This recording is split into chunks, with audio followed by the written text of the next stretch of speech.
சென்னை பல்லவன் சாலையில் உள்ள கேந்திரியா வித்யாலயா மேல்நிலைப் பள்ளியில் உள்ள வாக்குச்சாவடியில் மைக் சின்னத்தில் வாக்கு விழவில்லை என கூறி நாம் தமிழர் கட்சியினர் வாக்குவாதத்தில் ஈடுபட்ட நிலையில் மத்திய சென்னை நாம் தமிழர் கட்சி வேட்பாளர் கைது செய்யப்பட்டுள்ளார். இதுகுறித்த கூடுதல் தகவல்களை நமது செய்தியாளர் சுகந்தனிடம் கேட்கலாம். சுகந்தன், நீங்கள் இருக்கக்கூடிய பகுதியில் நாம் தமிழர் கட்சி வேட்பாளர் மைக் சின்னத்தில் வாக்கு விழவில்லை என்று புகார் தெரிவித்த நிலையில் நாம் தமிழர் கட்சி வேட்பாளர் கைது செய்யப்பட்டிருக்கிறார். இது தொடர்பான விவரங்கள் என்ன, சொல்லுங்க.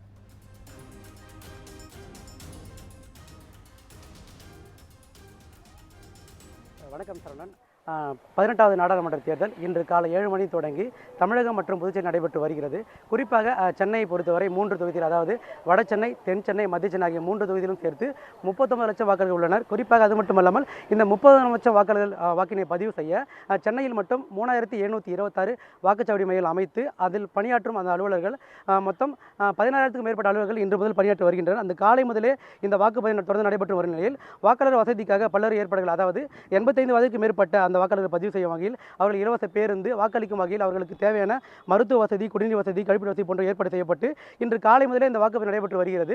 குறிப்பாக இந்த காலை வேளையில் வெயிலின் தாக்கம் அதிகமாக இருப்பதன் காரணத்தால் சில இடங்களில் இந்த வாக்குப்பதிவானது கொஞ்சம் சற்று தொய்வாக ஏற்பட்டு வந்த நிலையில் நாம் இருக்கக்கூடிய பகுதியானது பல்லவன் சாலையில் உள்ள கேந்திரிய வித்யாலயா மேல்நிலைப் பள்ளி இருக்கிறது. இந்த வாக்குச்சாவடி மையத்தில், அதாவது நாம் தமிழர் கட்சியை சேர்ந்த ஒரு வாக்காளர் நாம் தமிழர் கட்சிக்கு வாக்கு அளிக்கும் போது அந்த வாக்கு மாறி வேறொரு கட்சி சின்னத்துக்கு செல்வதால் அவர் வாக்குவாதத்தில் ஈடுபட்டார். இந்த தகவலை அறிந்து வந்த நாம் தமிழர் கட்சியின் மத்திய சென்னை வேட்பாளர் கார்த்திகேயன் சம்பவ இடத்துக்கு வந்து இதனை பற்றி விசாரிக்கும் போது அங்கிருந்த திமுகவினருக்கும் இவருக்கும் வாக்குவாதம் ஏற்பட்டு அது தீவிர வாக்குவாதமாகி சாலையில் வந்து அவர்கள் போராடும் அளவுக்கு ஏற்பட்டது. தகவல் அறிந்து வந்த காவல்துறையினர் இருவருக்கும் இடையே சமரச பேச்சுவார்த்தை ஈடுபட்டிருந்தனர். அதை மீறி அவர்கள் அந்த வாக்குவாதத்தில் ஈடுபட்ட காரணத்தினால் போலீசார் அவரை கைது செய்து அழைத்து சென்றதாக கூறப்படுகிறது. தற்போது அவர் மீண்டும் ஒரு மணி நேரத்திற்கு பிறகு விடுதலை செய்யப்பட்டதாகவும் தகவல் வெளியாகியுள்ளது.